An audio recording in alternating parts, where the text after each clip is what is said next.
ఇదిగో ఇక్కడే మేము సేతువు నిర్మించాం. అత్ర పూర్వం మహాదేవ ప్రసాదం అకరోత్ ప్రభు. ఇదిగో ఈ సేతువు నిర్మాణం చేస్తున్నప్పుడే పరమేశ్వరుడు నన్ను అనుగ్రహించాడు. అదిగో శివాలయం, శివలింగం అని చూపించాడు.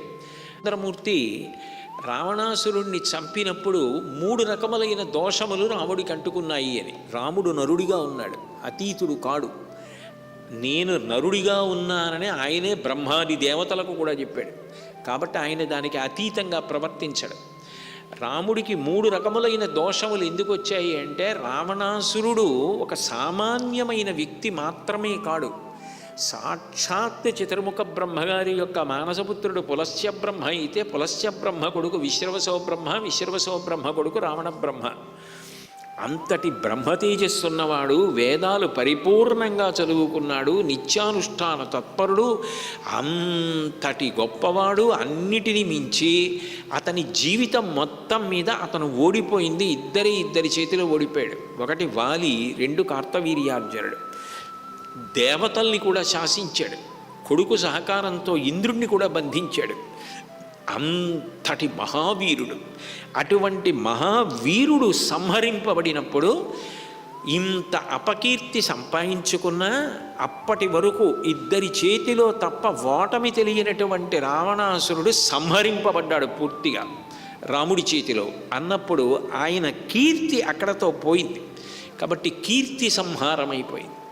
అంత కీర్తి సంహరింపబడింది కాబట్టి తద్దోష నివారణార్థం ఆయన వేదారణ్యంలో శివలింగ ప్రతిష్ఠ చేశాడు.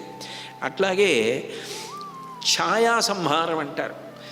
అందుకే మీనాక్షిని మరకత ఛాయే అని పిలుస్తారు.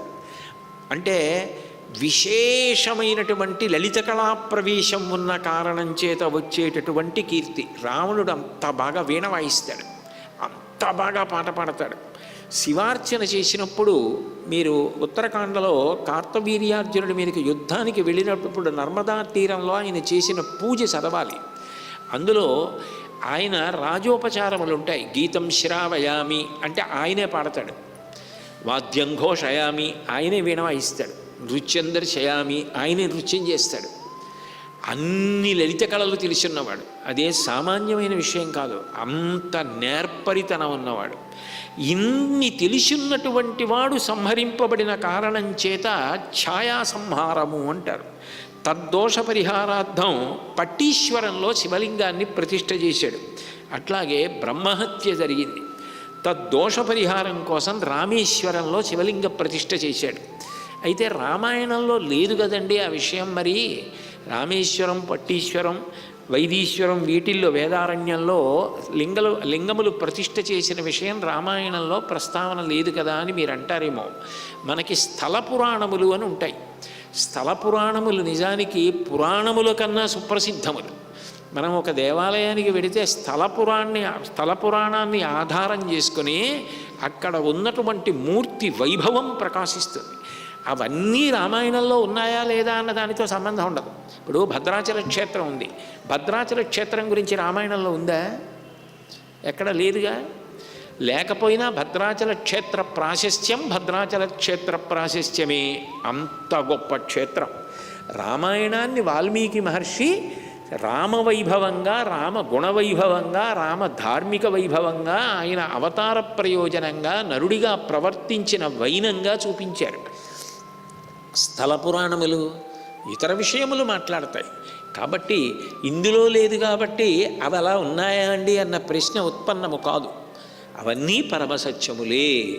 ఎప్పటి క్షేత్రం? భారతదేశానికి మకుటాయమానమైన క్షేత్రాల్లో రామేశ్వర క్షేత్రం ఒకటి. ఎన్ని వేల సంవత్సరాల నాటి క్షేత్రమో ఎవ్వరికీ తెలియదు. స్కాంద పురాణంలో కూడా కనపడుతుంది ఆ క్షేత్రం, ఆ క్షేత్ర వైభవం, అక్కడ ఉండే నూతులు, అందులో స్నానాల గురించి స్కాంద పురాణంలో ఎంత పెద్ద ప్రకరణం ఉందో. అంటే అంత గొప్ప క్షేత్రం. అందుకని రాముడు పైనుంచి చూపిస్తూ ఆ సేతువు దగ్గర ఉన్నటువంటి క్షేత్రాన్ని చూపించి ఇక్కడే నన్ను మహాదేవుడు అనుగ్రహించాడు, పరమశివుడు అని చెప్పాడు.